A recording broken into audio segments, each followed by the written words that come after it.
ఇక డీటెయిల్స్ లోకి వెళితే రంపచోడవరం నియోజకవర్గంలో మాజీ ఎమ్మెల్యే ధనలక్ష్మి సిట్టింగ్ ఎమ్మెల్యే శిరీషాదేవిల మధ్య కొంతకాలంగా ముదిరిన మాటల యుద్ధం. తనపై ధనలక్ష్మి చేసిన ఆరోపణలు ఖండిస్తూ మీడియా ముఖంగా తీవ్ర విమర్శలు చేశారు. నువ్వు ఒక డమ్మీ ఎమ్మెల్యే అని నీ గురించి నియోజకవర్గంలో అందరికీ తెలుసు. నాతో ఎక్కువ పెట్టుకోకుండా జాగ్రత్తగా ఉండాలని హెచ్చరించారు. అదేవిధంగా డోర్ డెలివరీ ఎమ్మెల్సీ అనంతబాబు చేసిన అక్రమాలు అన్నీ మా వద్ద ఉన్నాయని, గత వైసీపీ ప్రభుత్వంలో నియోజకవర్గంలో గిరిజనేతరులపై ఉన్న ఎల్టీఆర్పీ కేసులను ఒక లాయర్ సహాయంతో తిరగగొడుతూ వాటిని ప్రస్తుత ఎమ్మెల్యే అయిన శిరీష పెట్టిస్తున్నట్లు నియోజకవర్గ ప్రజలను నమ్మించే ప్రయత్నం మానుకోకపోతే లాయర్తో సహా ఎమ్మెల్సీ అనంతబాబు, మాజీ ఎమ్మెల్యే ధనలక్ష్మిలకు తాట తీస్తారని హెచ్చరించారు. ఇటువంటి అసత్య ప్రచారాలు నియోజకవర్గ ప్రజలు గమనించాలని, ఎవరి వద్దనైనా డబ్బులు తీసుకున్నట్లయితే వారికి క్షమాపణలు చెబుతామని ఎమ్మెల్యే శిరీషాదేవి చెప్పారు. ఎల్టీఆర్పీ కేసులను మరొకరు చెప్తా ఉన్నారు. ఈ వ్యక్తి రంపచోడవరంలో ఒక లాయర్ని పట్టుకున్నాడు. ఆడు గుంట నక్క. వైసీపీలో ఉంటే వైసీపీ, టీడీపీ వస్తే టీడీపీ, ఇంకో పార్టీ అయితే ఇంకో పార్టీలోకి వెళ్ళి ఏం చేస్తా ఉన్నాడంటే ఈ ఎల్టీఆర్పీ క్లోజ్ అయినటువంటి ఎల్టీఆర్పీ మళ్ళీ బయటికి తీసి వాళ్ళని రెచ్చగొడతా ఉన్నాడు. ఎమ్మెల్యే ఈ కేసులన్నీ మళ్ళీ రీఓపెన్ చేస్తుందని చెప్తా ఉన్నాడు. ఒరే జాగ్రత్తగా ఉండు అనంతబాబు, డమ్మీ లక్ష్మి, అదే విధంగా ఆ లాయర్ ఏదైతే ఉన్నాడో ఇంకొకసారి గానీ గిరిజన మహిళ కదా ఏం చేయదు, ఏం చేసినా నోరు మూసుకుంటదని అనుకుంటున్నాను. తాట తీస్తాను మరొకసారి.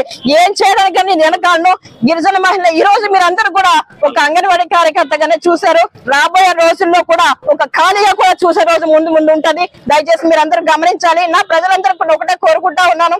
నేను ఈ 6 నెలల కాలంలో న్యాయబద్ధంగానే ప్రజలకు సేవ చేసుకుంటూ ముందుకు వెళ్తా ఉన్నాను. ఎవరికి అన్యాయంగా దేనికి చోటు ఇవ్వలేదు. ఇంకా ఏదైనా ట్రాన్స్ఫర్ చేయాలంటే లక్షలు వసూలు చేస్తా ఉన్నారా అని చెప్తా ఉంది ధనలక్ష్మి. ఎవరికి వసూలు చేశాను?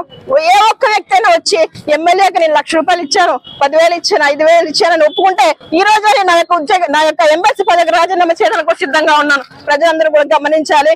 నేను ఎటువంటి అన్యాయానికి తావిచ్చేటువంటి మహిళను కాదు. నేను గాని, నా భర్త గాని, నా కుటుంబం గాని. దయచేసి కార్యకర్తలు, ప్రజలందరూ కూడా గమనించాలి. కొంచెం నాకు ఈ పార్టీ తోడుగా ఉంది, కార్యకర్తలు తోడుగా ఉన్నారు, ప్రజలు తోడుగా ఉన్నారు, నా కుటుంబం అంతా కూడా నాకు అండగా ఉంది.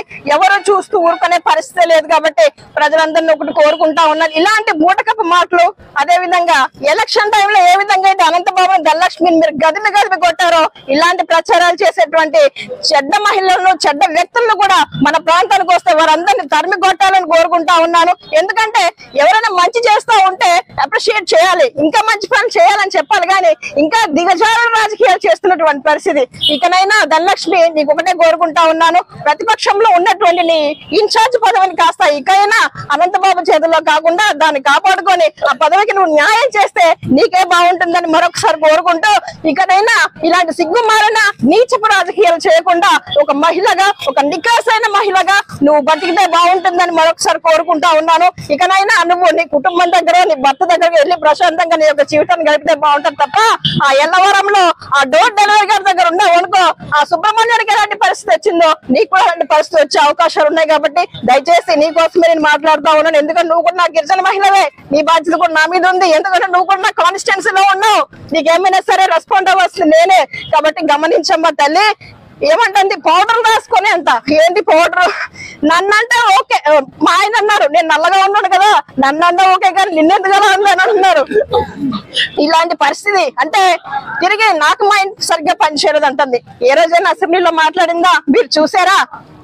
2 సార్లు జరిగిన అసెంబ్లీలో నేను కేవలం ఒక 4-5 సార్లు మాట్లాడాను మన సమస్యల కోసం. ఏ ఎమ్మెల్యే మాట్లాడారు? సమస్యల కోసం ఎవరు పట్టించుకున్నారు?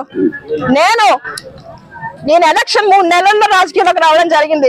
నేను తిరిగినటువంటి ప్రతి గ్రామంలో ఉన్నటువంటి ప్రతి సమస్యని అసెంబ్లీ దృష్టిలో పెట్టాను. ఈ రోజు కొన్ని సమస్యలన్నీ కూడా పరిష్కారం అవ్వాలంటే ఈ రోజు పెద్దల దృష్టిలో మన యొక్క సమస్యలన్నీ చెప్పాను. కాబట్టి ఈ రోజు మన ప్రాంతానికి నిధులు 6 నెలల్లో కొన్ని కోట్ల రూపాయల నిధులు శాంక్షన్ అవ్వడం అనేది చాలా గొప్ప విషయం. దయచేసి ప్రజలందరూ గమనించాలి. నేను వేరేది ఏమీ అడగట్లేదు. 5 సంవత్సరాలు మీరు నాకు ఈ యొక్క ఎమ్మెల్యే పదవిని నాకు అప్పచెప్పారు కాబట్టి నేను మీ అందరికీ సేవ చేయడానికి ఉన్నాను. కాబట్టి 5 సంవత్సరాలు మీ అందరి సపోర్ట్ నాకు ఉంటేనే నేను ముందుకెళ్ళగలను. ఇంకా అభివృద్ధి సంక్షేమ పథకాలంటూ మీ అందరికీ సేవ చేయగలను. కాబట్టి దయచేసి ప్రజలందరూ గమనించి మీ అందరి ఆదరాభిమానులకు ఎప్పుడు ఇలాగే ఉండాలని మనస్ఫూర్తిగా కోరుకుంటూ ముగించుకుంటా ఉన్నాను. ధన్యవాదాలు.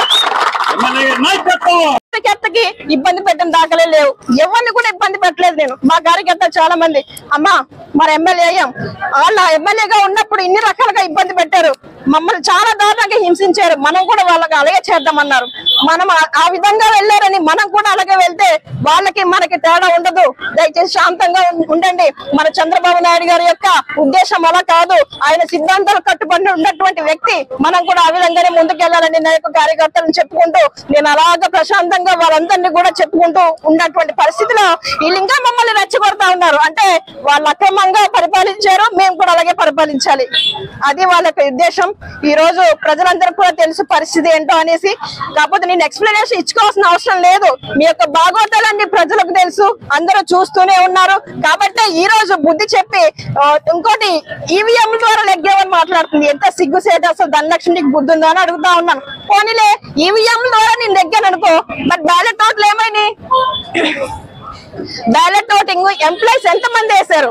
నేనే పర్మిషన్ తీసుకొని మీకు ఇస్తాను పర్మిషన్. ధనలక్ష్మి అనంతబాబు వెళ్ళి లెక్కెట్టుకోండి ఆ బ్యాలెట్ ఓట్లు ఈవీఎం ఓట్లు ఎన్ని పడ్డాయో నీకు తెలుస్తుంది. సిగ్గు ఉండాలి కనీసం. ఏ రోజు ప్రజల వద్దకు వెళ్ళలేదు, ప్రజల సమస్యల కోసం పోరాడలేదు, ఈ రోజు మాట్లాడుతా ఉన్నారు. గంజాయి మీరు చెప్పిన నెంబరు ఊకలోడి లోపల పెట్టి గంజాయిని తరలిస్తున్నటువంటి పరిస్థితి. ఇవన్నీ మా దగ్గర ఆధారాలు ఉన్నాయండి. త్వరలోనే ఇక్కడ ఉన్నటువంటి ప్రాజెక్ట్ ఉంది మధ్యగడ్డ చెరువు, నీళ్ళని ఎక్కడ పోతా ఉన్నాయి, డైరెక్ట్ గా మా చేపల చెరువుకి వెళ్తా ఉన్నాయి. మాకు తెలీదా వారి యొక్క అక్రమాలు తెలీదా? ఇంకొకటి గిరిజనేతల్ని ఎంత దారుణంగా మోసం చేస్తా ఉన్నారని చెప్తా ఉన్నారు. మేమంట రోడ్డు పక్కన ఉన్నటువంటి గిరిజనేతల షాపులను తీసేస్తా ఉన్నాము, అవి ట్రైబల్ మహిళ కాబట్టి గిరిజనేతలకు వ్యతిరేకమని ఒక కొత్తని తీసుకొస్తా ఉన్నారు. మేము ఎవరికి కూడా వ్యతిరేకం కాదని మొదటిసారి నేను చెప్తూనే ఉన్నాను. నేనున్నా నా పంచాయతీ నా అత్తమామలు 10 సంవత్సరాలు సర్పంచ్గా చేశారు. అక్కడ కేవలం గిరిజనేతలు ఎక్కువగా ఉన్నటువంటి పరిస్థితి. గత 10 సంవత్సరాలు మా అత్తమామలకి అధికారాన్ని కట్టబెట్టినటువంటి గిరిజనేతల పైన నేను ఏ విధంగా ఇలాంటి దుష్ప్రచారాలు నేను చేస్తానని మీరు అందరూ అనుకుంటా ఉన్నారు. దయచేసి ఎవరు కూడా ఇది నిజమని నమ్మొద్దు.